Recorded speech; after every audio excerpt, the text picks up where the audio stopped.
Bonjour et bienvenue à cette dernière émission du Coq à l'âne avant Noël. Nous enregistrons l'émission aujourd'hui au Carrefour culturel Paul Médéric. Comme vous pouvez voir, je suis présentement devant une scène d'hiver du peintre Daniel Froment, qui est l'un des exposants au Carrefour présentement. Notre premier sujet aujourd'hui est mon sujet de prédilection, la langue. Nous, Québécois, nous scandalisons facilement de l'usage de mots anglais par les Français dans leur discours quotidien. Et je pense que nous avons raison de nous scandaliser. Mais en même temps, je pense aussi que nous devrions peut-être nous garder une petite gêne, pour deux raisons. La première, c'est que nous faisons la même chose. Et j'ai déjà parlé de ce sujet-là à TVCO, mais j'aimerais quand même qu'on constate que nous faisons la même chose. Alors, par exemple, vous entendez tous, autant que moi, « Oh my God » au lieu de « Oh mon Dieu ». Nous disons aussi encore « bumper »,« wiper »,« windshield »,« brake »,« un jack » pour monter l'auto, un choke, une clutch, un muffler, un flat, un truck, le cruise control, la timing belt, un jackstrap, des boxers, un coach, shoot au hockey, le goaler, un coat, go, go, go au hockey toujours, un party, une gang, le fun, un meeting, un building, un team, une lock, il est locké. C'est weird, c'est nice, c'est cute. Bye bye. Blacklist, backorder, cash flow, brainstorming, clash pour une collision, crash pour un écrasement. Fake, un success story, un line-up. Un jeune homme dans la trentaine au canal Évasion était dans un pays lointain, il s'en allait à une fête et il y avait des gens qui faisaient la queue à la porte.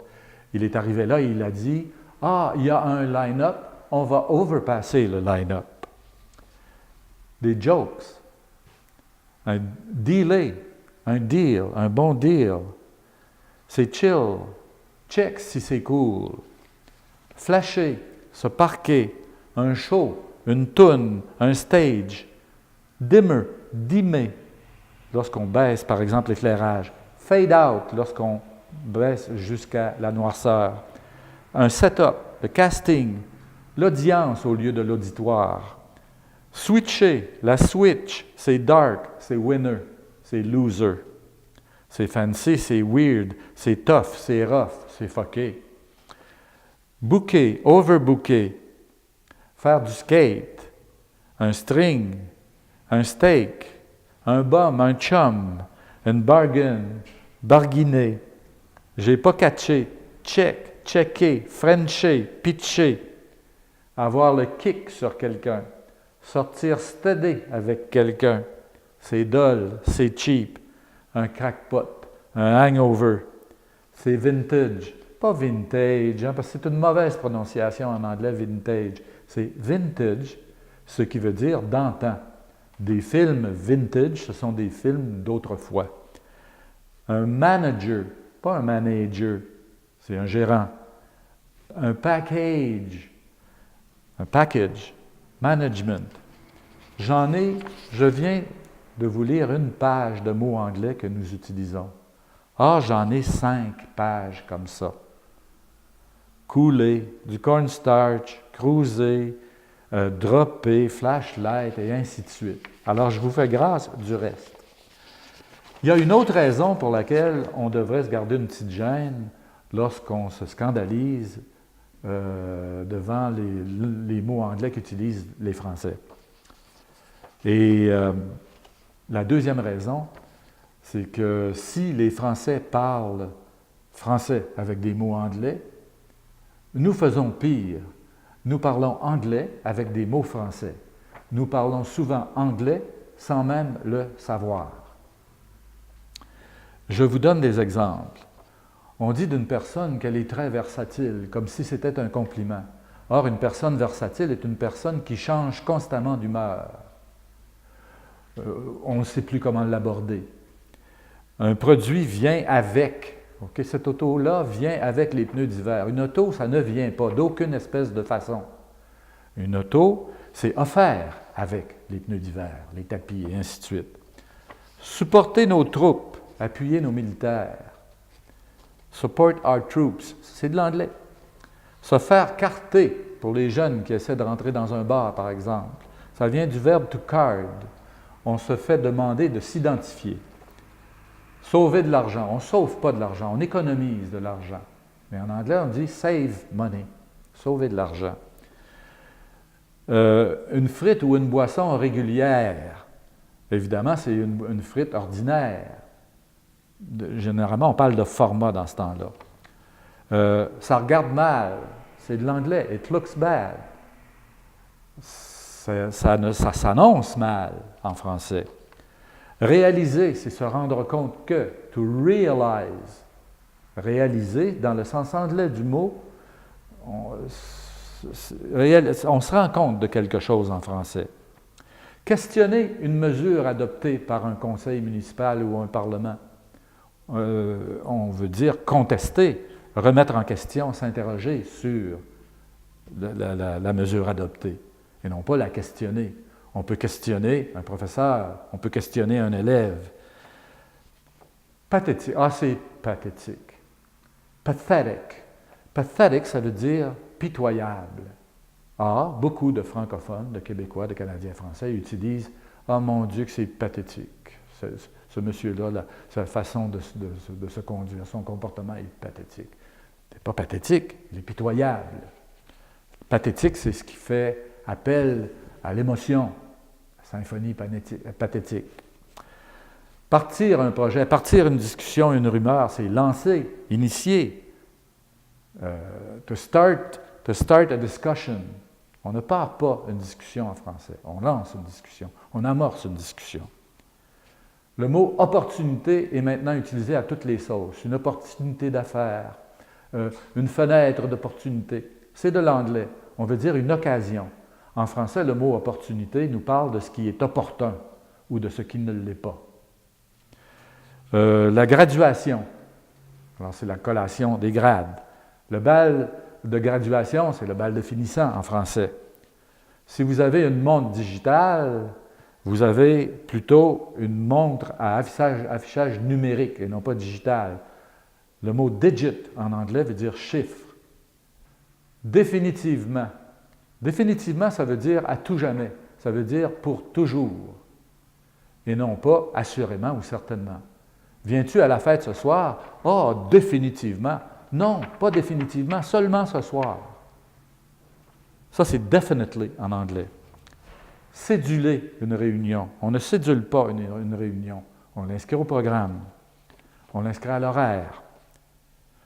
Quand on nous dit merci, si on dit bienvenue, c'est de l'anglais, welcome. Les Anglais disent welcome quand on leur dit merci. Nous, on dit, il n'y a pas de quoi, je vous en prie, de rien. Une personne articulée. Nous sommes tous articulés puisque nous avons des articulations. Quand on parle d'une personne articulée, on veut dire un bon communicateur qui présente ses idées avec clarté. Quand on dit « je suis anxieux de te voir », c'est terrible parce que quand on est anxieux, c'est qu'on fait de l'anxiété. En anglais, on dit « I'm anxious to see you ». En français, on dit « j'ai hâte de vous voir ». Un joueur agressif dans un sport. Les commentateurs sportifs nous parlent des joueurs agressifs comme si c'était une qualité. Agressif en français, c'est toujours négatif. Un joueur agressif, c'est le joueur qui, aussitôt qu'il est frôlé, touché, jette les gants et veut se battre. C'est ça un joueur agressif. On veut plutôt dire un joueur dynamique, volontaire, audacieux, énergique, fonceur. Un agenda caché. Ça, c'est un plan dissimulé, un objectif caché, un plan ou un objectif non révélé aux autres pour se faufiler. Hidden agenda en anglais. Adresser un problème ou une situation. En français, on peut adresser une lettre, on peut adresser une question à quelqu'un. Un médecin généraliste peut adresser un patient à un spécialiste, mais on n'adresse pas une situation et on n'adresse pas un problème. On aborde un problème, on aborde une situation, on s'attaque à un problème, on cherche à solutionner un problème. Dans le monde scolaire, le rendement académique, le mot académique, c'est academic. En français, académique se rapporte à une académie, l'Académie des sciences, par exemple. Lorsqu'on dit le succès académique au secondaire, on veut parler du succès scolaire. Même chose au primaire. Lorsqu'on parle du rendement académique, on veut dire le rendement scolaire. Je vais m'arrêter ici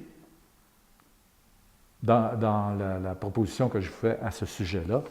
Et cette proposition-là, c'est de se garder une petite gêne, de comprendre que nous faisons exactement la même chose que les Français, et même la même chose qu'à peu près tout le monde dans le monde, puisque l'anglais envahit à peu près toutes les langues du monde actuellement. Mais un jour, ce sera le mandarin. Alors, il faudra s'y mettre. Moi, je serai déjà plus là quand ça arrivera. On se revoit après la pause.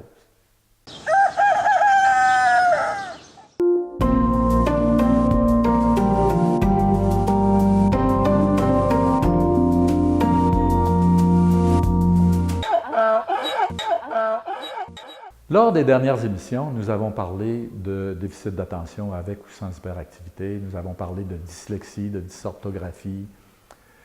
Il y a d'autres troubles d'apprentissage à part ceux-là. Une fois bien diagnostiqué le problème, une fois le jeune bien évalué, il arrive que l'équipe école, en collaboration avec les parents et les autres professionnels qui s'occupent du jeune, vont lui proposer un plan, ce qu'on appelle un plan d'intervention. Si vous êtes un parent qui avez un enfant qui a un plan d'intervention à l'école, ou si vous êtes un jeune qui avait un plan d'intervention, on va vous entourer comme il faut. Le plan d'intervention est une série de mesures que l'école va adopter pour aider le jeune dans son parcours scolaire, pour l'aider à réussir. Or, il y a des gens autour qui vont critiquer le fait, par exemple, que dans son plan d'intervention, votre enfant puisse avoir 20 minutes de plus pour faire son examen de mathématiques, ou ses examens en général. Ou vous allez entendre les gens critiquer parce que votre enfant, ou vous-même, si vous êtes un jeune qui avait un plan d'intervention, puissiez avoir un ordinateur, apporter un ordinateur en classe et vous servir de l'ordinateur pour faire vos travaux ou pour avoir des références. Il n'y a pas n'importe quoi sur cet ordinateur-là.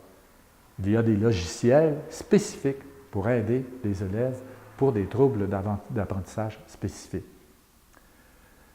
On va entendre parfois des gens dire « mais c'est pas juste pour les autres, parce que lui, il a 20 minutes de plus pour faire son examen. » Moi, je vais vous proposer de voir ça d'une autre façon. Si je me présente, moi, à un examen de conduite, par exemple, et qu'il y a une autre personne qui fait la même chose le même jour, l'autre personne n'a pas besoin de lunettes pour voir. Moi, si j'enlève mes lunettes, je vois les visages embrouillés à 10 pieds de moi. Alors, j'ai des lunettes. Les lunettes sont un outil pour moi. Mes lunettes me permettent de voir. Ce n'est pas injuste pour mon voisin qui n'a pas besoin de lunettes. Il n'en a pas besoin. Il voit déjà très bien, lui. Alors, je ne suis pas avantagé parce que j'ai des lunettes. De la même manière, l'enfant ou l'adolescent qui a un plan d'intervention à l'école n'est pas avantagé parce qu'il a 20 minutes de plus pour faire son examen. Vous savez qu'un dyslexique, une question d'examen, même en mathématiques ou peu importe la matière, il doit la relire et la relire et la relire souvent. Donc, il n'est pas avantagé parce qu'il a 20 minutes de plus. Le 20 minutes qu'on lui donne de plus, c'est pour le mettre au même point de départ, que les autres qui n'en ont pas besoin. On passe du coq à l'âne, on change de sujet. Bonjour, hi. Il y a des gens qui m'ont demandé dernièrement ce que je pensais du bonjour, hi, qui est très répandu dans les boutiques, surtout à Montréal et surtout dans l'ouest de Montréal, où, paraît-il que pour être gentil avec les anglophones et les francophones, et, semble-t-il, les touristes, on leur dit, en les accueillant, « Bonjour, hi ». Bon, personnellement, en soi, c'est assez anodin. Mais moi, je me rappelle d'une époque où, dans l'ouest de Montréal et même au centre-ville de Montréal, on ne disait pas « bonjour ». On ne disait que « hi » ou « hello ». Je sais pertinemment, parce que j'y vais de façon assez régulière, que dans les autres provinces, on ne dit pas bonjour. On dit hi ou hello. Pourquoi faudrait-il, au Québec, où pas loin de 90% de la population est francophone, dire hi à tout le monde? Pour être gentil avec les anglophones? Il n'y a pas de mal à ça. Pour être gentil avec les touristes? Vous savez qu'il passe actuellement 80 millions de touristes par année en France. Et partout, ils se font dire bonjour et ils y retournent. Et on vise pour 2018 100 millions de touristes en France qui se feront dire bonjour et qui vont retourner en France, même si on ne leur dit pas bonjour, hi. Somme toute, personnellement, je trouve que bonjour, hi, c'est un peu ridicule. C'est un peu comme tous les Québécois qui maintenant s'exclament « Oh my God ». Il n'y a presque plus personne qui dit « Oh mon Dieu, que c'est beau ». « Oh my God ». Alors, je sais que tout le Parlement s'est levé à Québec pour demander à tous les commerçants et toutes les personnes qui travaillent dans les boutiques de se contenter de dire bonjour. En même temps, mon Dieu, si on entend quelqu'un parler espagnol, je ne vois pas pourquoi on ne lui dirait pas « Buenos dias ». C'est ce que je voulais vous dire au sujet du « bonjour, hi ». C'est un peu comme le pont bridge ou le garçon boy. On n'est pas obligé de traduire tout ce qu'on dit au Québec en anglais pour être gentil avec tout le monde. On va à la pause encore une fois.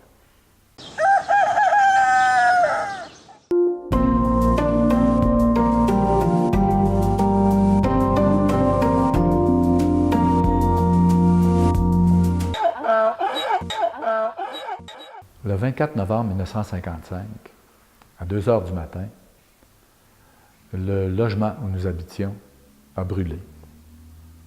Et mon père, malheureusement, y est resté.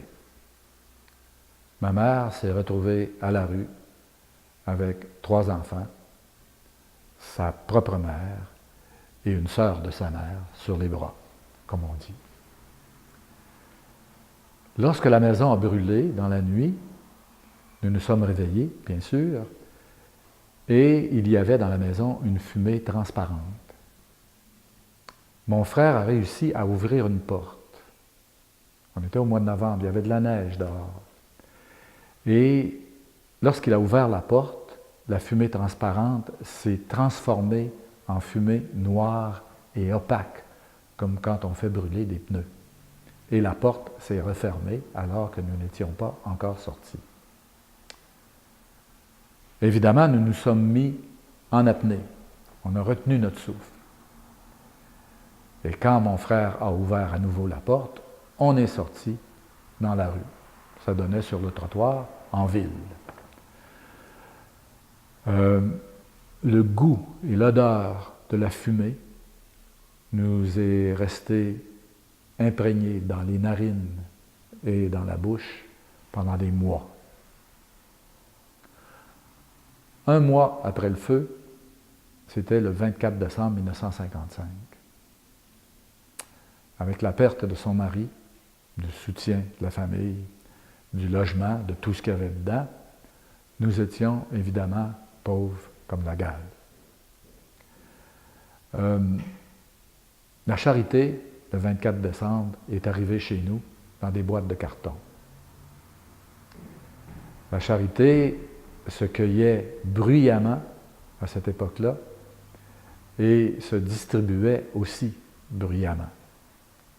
Je me rappelle d'un gros monsieur qui portait une ceinture fléchée et qui apportait des boîtes de carton dans lesquelles il y avait des choses pour nous, les enfants.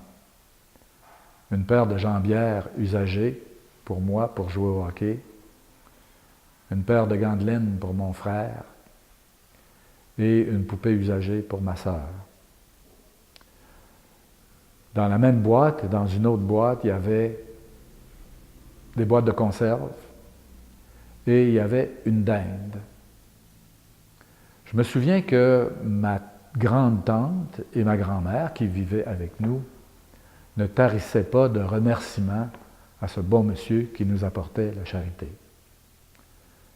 Je me souviens aussi que ma mère, qui se berçait à côté du poêle à bois, elle pleurait. Je ne sais pas pourquoi elle pleurait. Pleurait-elle de peine? Pleurait-elle de honte? Pleurait-elle de colère? J'avais 12 ans, je ne lui ai pas demandé. Et le monsieur qui nous avait apporté la charité dans des boîtes de carton est reparti. C'était bien qu'on reçoive ces denrées-là. Au mois de juin, la même année, il faisait beau mois de juin, on avait des portes moustiquaires. Et je me souviens qu'il y a quelqu'un qui était venu d'un organisme quelconque, je ne pense pas qu'il y avait du bien-être social à cette époque-là. Le gouvernement ne s'occupait pas des indigents à cette époque-là. Et il y a un monsieur qui s'était présenté chez nous après le souper un soir, et ma mère l'avait fait asseoir dans la cuisine, et il nous proposait d'aider la famille. Quelqu'un avait donné notre nom, comme quoi nous nécessitions de l'aide. Il a commencé à poser des questions à ma mère. Il a constaté que ma mère fumait. Alors, il lui a demandé combien de cigarettes par jour elle fumait. Je ne me souviens pas de la réponse. Et il lui a demandé si elle achetait des bonbons pour des enfants. Et je me souviens que ma mère s'est fâchée. Elle s'est levée en sacrant, ma bonne mère. Le monsieur s'est levé et là, elle a poussé le monsieur vers la porte en moustiquaire. Et il reculait en disant « Mais madame, elle disait « J'en ai pas besoin de tes madames, et ton aide, tu peux te la mettre où je pense. » Elle n'a pas dit ça aussi poliment que ça. Monsieur est parti. Ma mère, encore une fois, ce soir-là, se berçait à côté du poêle et pleurait. Pleurait-elle de peine? Je ne sais pas. Pleurait-elle de honte?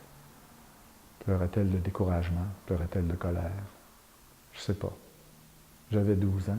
Je n'ai pas demandé. À chaque année, quand vient le temps de Noël et que je vois la guignolée, que je vois dans les marchés d'alimentation qu'on nous sollicite pour donner des denrées, c'est le temps d'être généreux, bien sûr, pour tous ceux qui peuvent l'être. C'est le temps de donner. Et quand je dis c'est le temps, finalement, comme la misère et l'indigence et la pauvreté, ce n'est pas seulement dans le temps des fêtes, c'est à l'année longue qu'il faudrait donner, qu'il faudrait être généreux. Moi, je préfère parler de solidarité plutôt que de charité. Mais ce qui serait encore mieux, ce serait un jour que nous puissions nous débarrasser de la charité. Pas parce que ce n'est pas intéressant de donner. Les gens qui donnent sont gratifiés du fait qu'ils donnent. Mais parce qu'il faudrait plutôt remplacer la charité par, pour les gens qui ne peuvent pas travailler pour gagner leur vie confortablement ou aisément, un filet social qui leur permette de vivre dignement sans avoir recours à la charité des autres. Ou pour les gens qui peuvent travailler, d'avoir un travail qui leur permet de gagner leur vie dignement, avec un salaire qui permet de vivre. Vous savez qu'actuellement, il y a des gens qui travaillent à plein temps et ça ne leur permet pas de vivre convenablement. Le salaire minimum, ce n'est pas une sinécure. Là-dessus, si vous êtes quelqu'un qui peut donner, donnez donc. Si vous êtes quelqu'un qui reçoit, recevez et soyez en paix avec le fait de recevoir. Et je souhaite à tous et à toutes un joyeux temps des fêtes, joyeux Noël et bonne année.